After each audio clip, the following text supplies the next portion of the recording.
Hi everybody, welcome to the Plus Side of Nashville. I'm Tuwanda Coleman. You know, it's no secret that violent crime is on the rise in Nashville and all across America. Murder and mass shootings have dominated the headlines this year. No place is safe.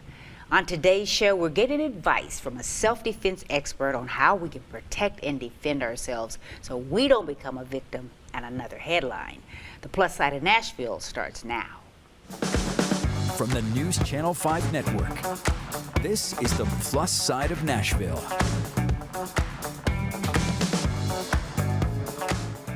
In a dangerous situation, how would you handle it? Would you feel confident enough to try and defend yourself?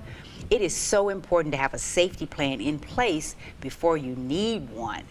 And that is exactly what my guest is going to tell you today. That is Thurmond, who is the founder of 365 Self-Defense. Welcome to the show, Pat. Well, thank you, and thanks for having me. Oh, absolutely. We need to hear from you. And it's so interesting that we have you on, and we're talking crime, and crime as a whole.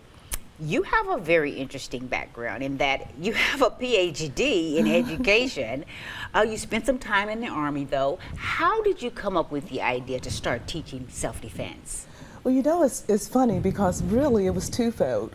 It really started off with me trying to preserve my own life, and then it became a passion for me to help people do the same. And so, I mean, we grew up very, very poor, so we kind of lived in those really tough neighborhoods, so you had to learn how to fight. Yeah. Or run or hide. You had to do one of them. You had to do one of them. Exactly. And so, so I spent a lot of time just honing that skill. And then by the time I was 18, I went off on my own. Of course, I was still broke, so I still lived in bad neighborhoods. As a matter of fact, my little house got broken into twice.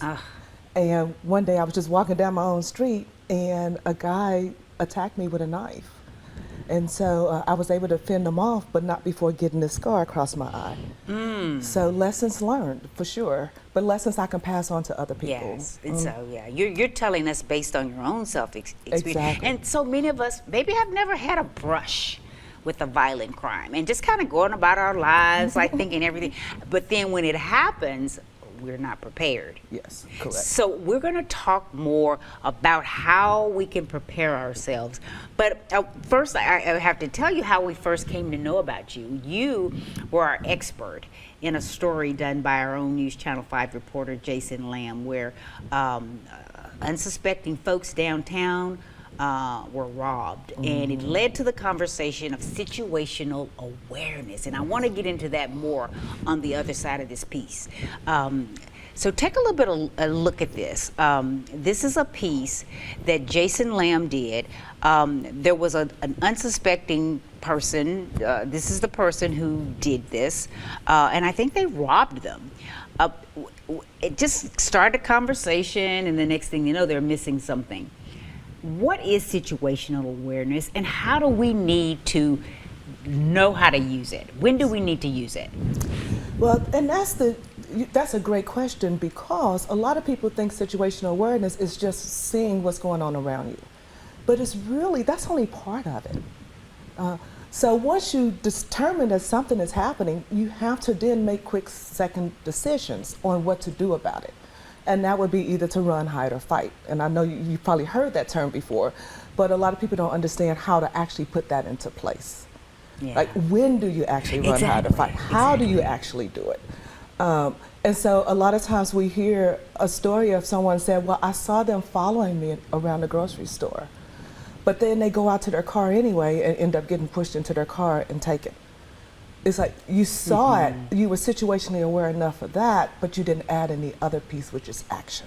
So sometimes our gut instinct, or we're seeing these little red flags and we're still ignoring them. Yes. Which is what we've got to change. And that's one of the things that you teach us in your self-defense classes. And you don't teach necessarily the fighting techniques of karate and things like that. You're teaching us things that we can just do as far as start having a plan ready if we are ever encountered. Correct. Because to me, when you get down to a physical fight, you've done so many things wrong. I mean, that's really the last resort. So you want to see the problem coming way ahead of time. So that way you can do things like cross the street, go into a store, you know, really pay attention to those instincts and don't go, oh, I'm just going to walk past them and hope I'm wrong. No, I would rather you be wrong and safe than right and sorry. Exactly. So I once was being followed by someone who had come up to me next to me at a stoplight and kept trying to get my attention, and I ignored it. I was on my way home. I did not go home because I did not want them to follow me home. But those are the types of things I think you're hoping that we learn from you in a self-defense type course. exactly.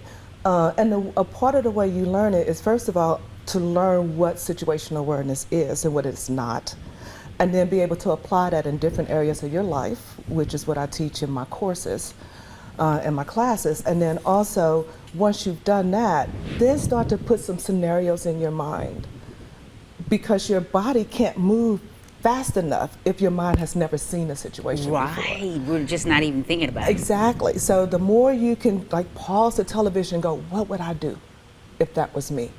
You start to put those situations in your mind some, then your mind can help your body call up what you want it to do quicker.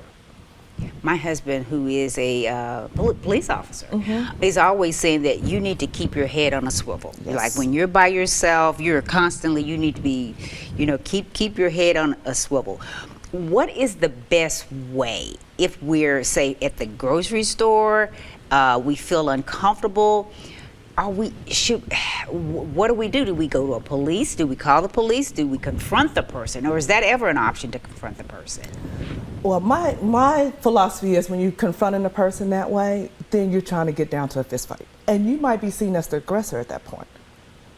Oh. So that's something you don't want to do, because innocence is one of the things that has to take place in order for you to claim self-defense. So there's 5 legal elements that has to be there for you to claim self-defense. So if you go and confront that person, you might be seen by others as the aggressor, and then you're no longer part of self-defense. So things I would do is I would ask one of the store employees to walk me out to the car. I would call up someone and say, can you come and help me? You know, if you have a husband, something like that, can you come and help me and the kids or grandkids or whoever? I think somebody's following me. You know, so in other words, you want another person there because they're looking for the easy target.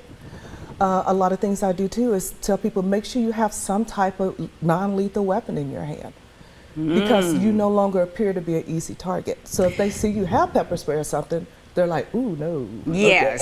Speaking of pepper spray, we're going to take a break. But when we come back, Pat has brought in a variety of items that we can use to protect ourselves and that we should all probably own at least one of. And we'll be back with more with her in just a bit.